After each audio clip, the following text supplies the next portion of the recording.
So beginning today's broadcast, the latest cattle on feed report shows Nebraska feedlot inventory was down 4% from this time last year to 2.4 million cattle.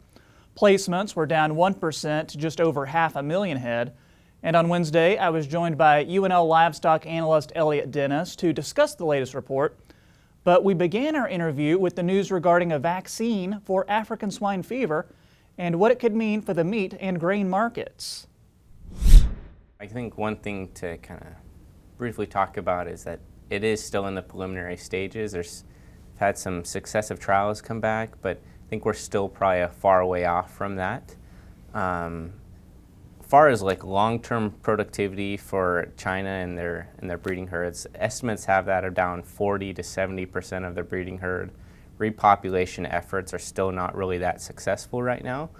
And so long-term, we've seen exports to China for pork just skyrocket. I mean, it's been quite astounding. We're talking about jumps in demand, 40, 50% on demand indices.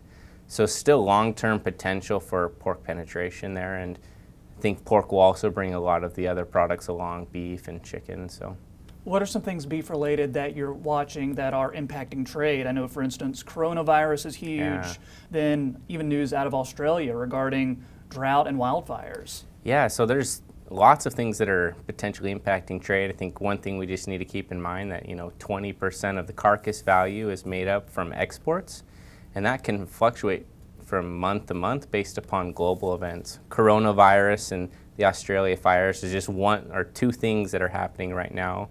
Big concern with coronavirus is that the economy will slow down a little bit. We know that when people don't have as much money, they don't buy as many protein products, and we know that they go from pork or from beef to pork, pork to chicken. And so there's just some concern out there, and we're already seeing that in kind of the cattle markets, that markets are down a little bit because we don't really know how far this is going to spread and for how long.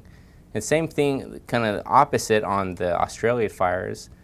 Okay, they're going to have to start liquidating a lot of herds. We know we import a lot of ground beef into the U.S., but we're going to have opportunities to continue to capture market share in the steak market, and particularly in Southeast Asia.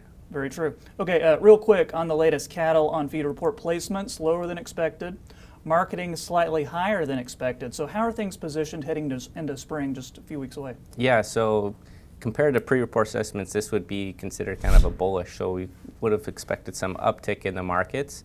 Really the big thing is there on the weight placements. The weight placements tell a lot of where the action is happening. So, of course, Nebraska, heavy placements in the 800-pound plus range.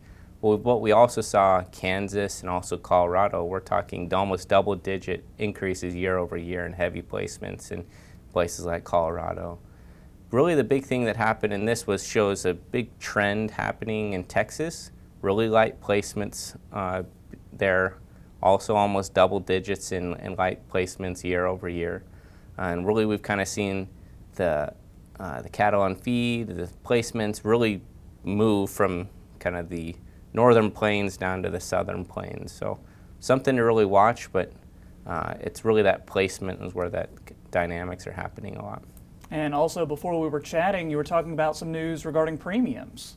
Yeah. So I think one thing, if producers haven't been watching, but each week the USDA reports what they call non-carcass merit premiums.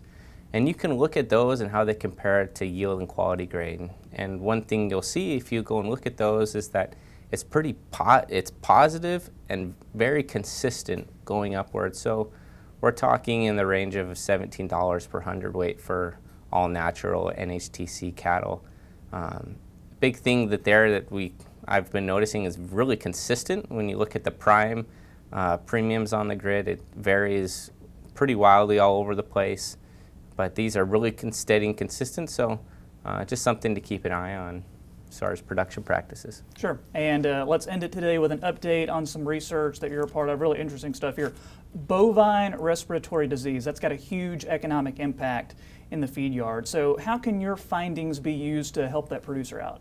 Yeah, so just briefly, was about, what type of antimicrobial should we be using for metaphylaxis? And that obviously changes by the type of cattle that you're using that health practice on, the placement, weight, and also the season.